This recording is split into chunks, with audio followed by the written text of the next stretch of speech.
Hello, everyone, and welcome to the Ignorant Intellectual on Media. Today, I thought we'd do our second episode of my LP library or my record library, and go through 10 selections that I took out for today's video. I think 10 is a good, number. 20 kind of seems too long or too many, and 5 seems a bit too short. So 10 seems to be pretty good. So it'll probably be a good amount of videos before I get through every one of my LPs, but hey, that's half the fun, isn't it? All right, so let's start. All right, so first first album I'll show you is Leonard Cohen. All right, Songs from a Room. All right, Songs from a Room. Yeah, Songs from a Room. Okay, so this is a reissue from 2016 from Columbia. All right, it's not the original. Now, like I said in my previous, I usually collect these more for wall art than I do for music. I will occasionally get some nostalgia in me and want to listen to records like when I was a kid. And I have a record player over here, and I'll play them. But most of the time, I pick up albums to hang on my wall, even though I'm kind of lazy to switch them out. Right. So I've got probably one, two, three, four, five, six, maybe 12 albums on my wall presently. Just waiting to get some more frames, and I'll put up probably another five albums on the wall and switch them out. When I get bored of some covers, I'll put in other albums in the frames. All right. So anyway, so this is basically came out in 1969, and it's Leonard Cohen's second album after Songs of Leonard Cohen. All right, and it's an extremely good album. In fact, most of Leonard Cohen's discography is really good. Okay, so even like from the late 60s, I think his first album, like Songs of Leonard Cohen, came out in 1967, all the way up to the 80s when he did probably his last great album was I'm Your Man, and that was from, when was that? 1985? I think it was 1985. I'll put it down here. Um, and all the albums in between those are really good. Highlights are probably his first three albums or four albums. So Various Positions, Songs of Leonard Cohen, this one, Songs of Love and Hate, Various Positions, and I'm Your Man are probably his five best. So this one has Bird on a Wire, which is one of his famous. All right, he's got Lady Midnight, Tonight Will Be Fine. But his greatest song on this album is called "The Story of Isaac" or "Story of Isaac," and that is basically a biblical reference to Isaac. So that story, if I remember correctly, is God asked Isaac's father to sacrifice his child on an altar to prove his love to God or whatever. Anyways, it's a really emotional song. Every time I hear it, um, there's a few Leonard Cohen songs that when you really listen to them, they'll bring a tear to your eye, and that's one of them. Along with like famous Blue Raincoat would probably be another one. Hallelujah would probably be another one, right? So, but on this one, the greatest song on it is "Story of Isaac." If you haven't heard that song, get on iTunes or Spotify or YouTube and listen to it, and tell me it isn't one of the greatest songs ever recorded. A lot of his songs are that way, right? So anyway, so that's his second album. You can't go wrong with Leonard Cohen. If you ever decide to pick up Leonard Cohen, I would say his first four albums or I'm Your Man are probably his best, and this is one of them. All right, so that's Songs from a Room from 1969, his second album. Next up is I've spoken of this album a few times. All right, and I decided I have it on CD. I have Songs from a Room on CD as well, but of this because I want to hang this up eventually on my wall, and that's Tiger Milk by Belle Sebastian, the Scottish band. Now, this came out in 1996, and it was their first album. All right. Now, this is obviously a remake from when is this? When did this one? 1999. This one put out in 1999. Actually, 1996 was when they put this album out first before they were signed to a major label, which was Jeepster Recordings, right? and then they signed with Jeepster Recordings. Is that how it goes? Anyway, so there's two versions of this album. There's a one that they put out um, themselves, or it was a small no, it was a small run, and then it got popular, and then they put out a big run like 3 years later or something, 2 or 3 years later. Anyway, so the thing about this band, this album, The Boy with the Arab Strap, Are You Feeling Sinister? Those three albums are probably their best three albums, and those are the ones that you should seek out and collect. This one is their best in my opinion. First time I heard this album, I was working in a bookstore, and the owner of the bookstore, he's an expat from England, and he really likes British music, whether it's from Scotland or Wales or wherever, right? But he was a big fan of these guys and Nick Drake. He introduced me to Nick Drake as well. Um, anyway, so these guys, what's great is Stuart Murdoch, who's the lead singer. He has a very saccharine voice. It's very sweet. So you think when he's singing, this is going to be like a really sugary pop band, like I don't know, like Donovan or something like that.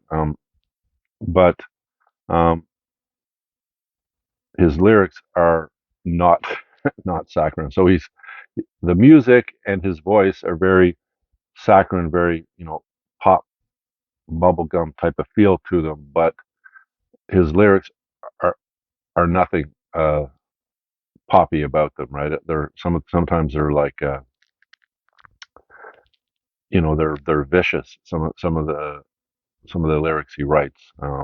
So it, it's like nasty medicine with sugar in it. Do you understand what I mean? Like it's hard to describe, but basically, if you don't pay attention to the lyrics, you think you're listening to a pleasant album. Not much, you know, light stuff or whatever. But then, if you really listen to the lyrics, you're going, "Hey, what did he just say? It possessed me to kick the crutches out from under my crippled friend and things like that, Or, anyways, you'll see little snippets of different parts of different songs on how, it's kind of mean. So it's kind of like almost some of the stuff is kind of like something you would hear on a punk record, but it's given to you in a nice, sweet, uh, like angelic type of voice and poppy kind of music, and then you listen to the actual the songwriting, and it does not um, match with the actual music. So it's really really interesting, and it really grabbed a hold of me when I listened to it the first few times I listened to this album. Now, I've listened to this album dozens of times, and it never gets old for me. So that's Belle and Sebastian, Tiger Milk from 1996. All right, that's their first album. All right, next up is one of the the all-time great albums. Um, after Iggy Pop left the Stooges, or the Stooges broke up, then he started making records on his own, especially with David Bowie. They would work on each other's records, and this is probably his greatest album. All right, which is Lust for Life. This is a reissue as well, from 2017, from Thousand Mile Inc. exclusive license to Virgin Records. So this came out in 2017. Like I said, the reason why, so this one's new, this one's new, and this one's new, and they're all reissues. And I got them because trying to find these albums used either costs you way too much money, or the album covers will have those circle indentations on them that you get from the record that's inside, or they don't look as good. And the main point, I have this album on CD, so if I want to listen to it, I already have it transferred onto a flash drive. I can just find it and listen to it, right? Or you can go on Spotify and listen to it if you really want to, and you want the convenience of listening to something without having to, put it on a turntable or whatever, right? So the main purpose for me to get these is to hang them on my wall to show people that this is a really great album, and when they come over to my house, um, they know that I like this album. Maybe they'll be interested and they'll listen to it and be blown away like I did, right? Now, Jim Jim Rome kind of ruined a bit of this album. I don't know if you listen to Jim Rome. It's a sports talk radio in the States. I think he's in LA, if I remember correctly. But he has, Lust for Life is the opening, you know, music to his radio program, right? And I don't know, it kind of kills that song in a way, but this whole album is extremely good. Like, uh, you have like Lust for Life, you have The Passenger, which is another really creepy song, Success, and a bunch of others. So this is his best album, all right?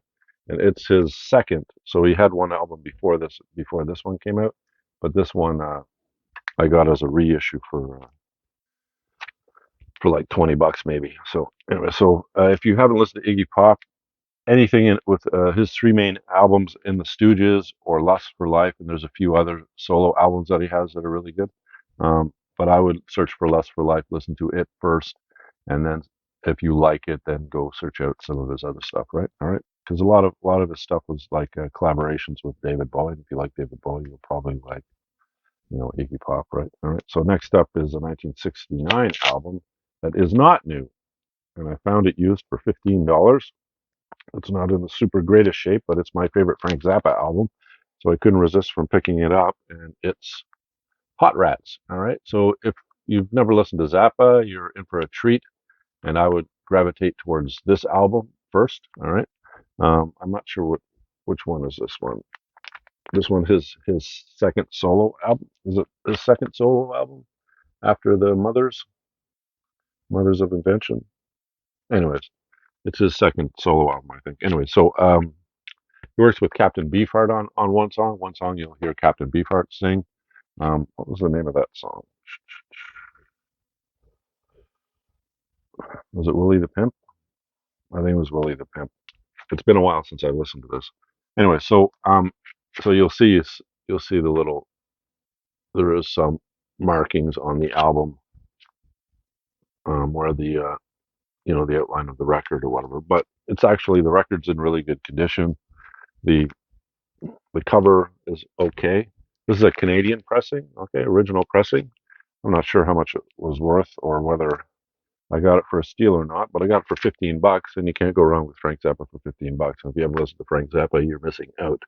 You need to listen to his eclectic stuff. It's really Bonzo man. All right, so that's Frank Zappa with Hot Rats. All right.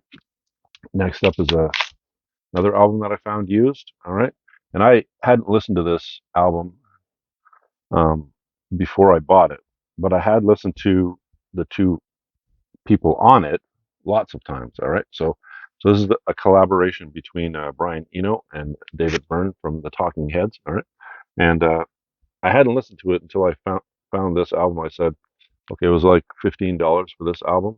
Um, it's not new; it's used, but it's came out in uh,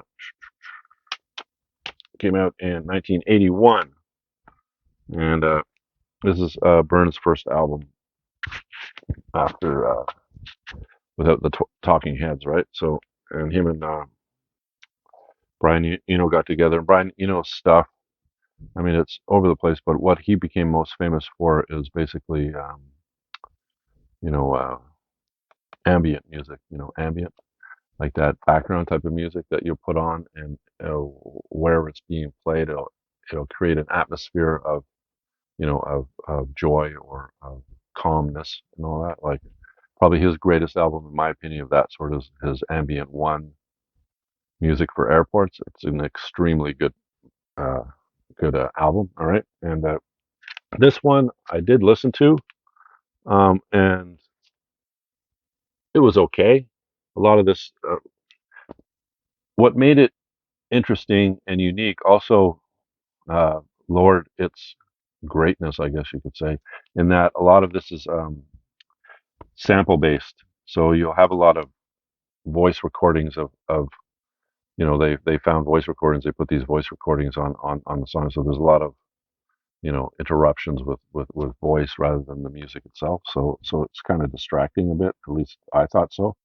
All right. So, um, but I don't regret buying it. But I don't think I'll put it on my wall. It'll just be part of my collection. All right. So, oh, by the way, I never told you what it was. It's My Life in the Bush of Ghosts. All right. All right. So that's My Life in the Bush of Ghosts. Next up is Many people will argue that this is the greatest, their fourth album, and this is their greatest album, and that's Rush's 2112. All right, so this is one of the great prog rock albums. All right, and it's like I personally am more of their mainstream stuff. I like their mainstream stuff more. So probably my favorite album by them is Moving Pictures, but this one came out in 1976, and it's their fourth album, and it's a used copy of an original.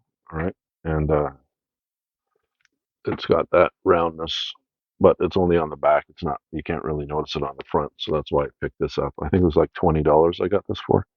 Anyway, so if you like prog rock and you like long songs, I think one side of this uh, is just 2112. It's just one song, the whole one side, 20-minute song, right? So it's good if you like prog rock, of course. If you don't like prog rock, avoid it. But Rush is probably, if uh, probably the only greater bands, in my opinion, than Rush in Canada is probably the Tragically Hip and the Guess Who, maybe. But Rush is up there. A lot of people will consider them the greatest Canadian group. All right. So next up is two albums by, the greatest artist in reggae. All right. And that is 1973's Burnin' and 1977's Exodus. All right. So this is their fifth studio album, and this is their eighth studio album. All right. So um, basically, it's the Wailers. I think this is the one uh, where Peter Tosh and what's his name, Bunny. I always forget his name. Bunny Wailer. They kind of went their separate ways and started their solo careers. But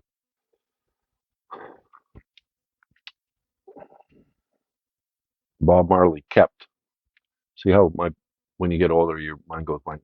Marley continued to put out albums as Bob Marley and the Wailers, right? Because some of the band members still played on his albums. Um, I like this album better than this album, and this is a more of a solo album than this one is. This one has Peter Tosh on it. This one has Bunny Wailer on it, right? And it's the one that has Get Up, Stand Up, and I Shot the Sheriff on it. So this one is pretty good. All right. But I like this one much better. This one has Exodus on it. This one has Turn Your Lights Down Low, One Love, um, Natural Mystic. I mean, this is an extremely good album. But, you can't really go wrong with any of Bob Marley's albums, right? So go through any part of his discography and you're going to, you know, hit a great album. A lot of people will buy his greatest hits, Legend, and then just leave it at that. But you should explore his discography if you haven't. It's extremely good, and it's for a lot of people. It's the only reggae they'll ever listen to in their lives. They won't really explore reggae any further than that, right? But um, like like Miles Davis did for jazz, bringing jazz into the mainstream. So when you're talking about the greatest albums of all time, Miles Davis kind of brought jazz into the area of pop music. Popular music, not as in pop music, but pop meaning short for popular music. He made jazz a lot more popular than it was. I mean, Miles Davis did. Um, and Bob Marley made reggae music popular, so he's kind of like he crosses genres, right? So, all right. So next up is a Canadian band that only had two albums, but both albums were really good. There was this one, which came out in 1988, which is their self-titled album. Then they had a 1991 album called Gump. All right, and it's the only two albums that they have. This is better than Gump, but both Gump and this is very good, especially if you like, alternative rock. All right. Um, they didn't last very long. They were cut by the record company, but since the 80s, this band has gotten more and more respect. All right. And the reason why is because they can really play and they're extremely good. All right. So uh, if you haven't, if you don't know about this band, you want to explore some Canadian music that a lot of people maybe don't know about, or, they kind of were a blip. I think they had one hit or one song, that reached any chart. But anyways, they're good music. You like a little bit more raw kind of alternative music, alternative rock, you'll like this band. All right, so um, they even throw like funk, so they get a little bit of funk in their stuff too. All right, so that's Sons of Freedom. That's their self-titled album. It came out in 1988, and it's their first album. All right, so next up is Tracy Chapman. This is her second album. All right, um, it wasn't very popular, but I picked it up because I got it for $5. All right.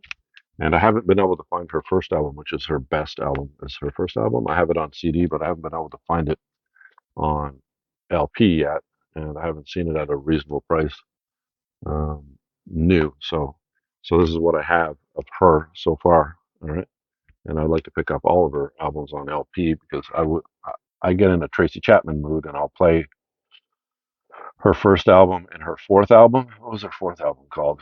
New Beginning. Those are her two best. All right, her first album and her fourth album, which is New Beginning. But the two in between aren't bad either. They're just not up there with her first and her fourth. And this is her second album.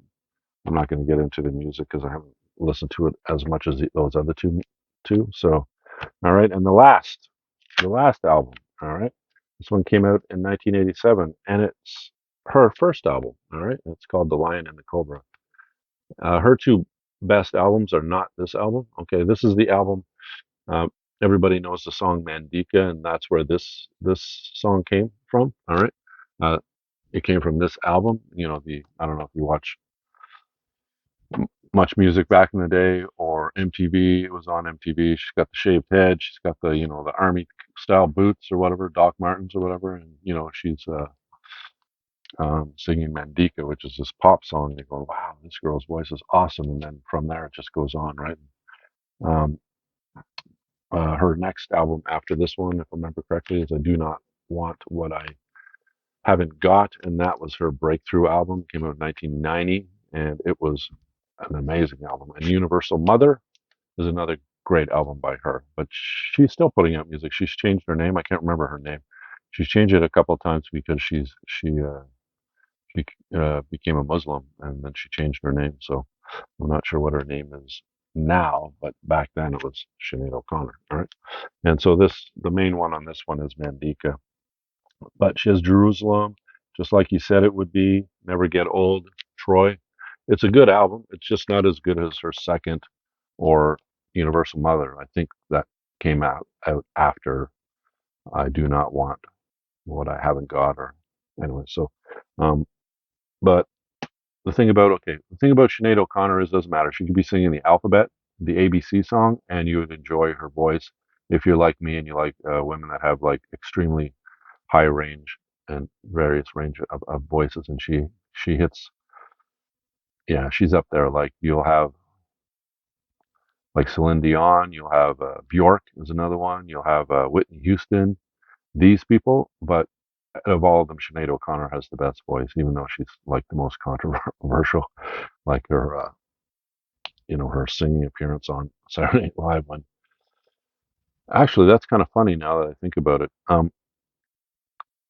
There's a big blow up, like going back with the Catholic Church and the molesting of young boys, right? So she ended up going on Saturday Night Live, and uh, she held up a picture of the Pope and ripped it in half, and, because I guess she came across.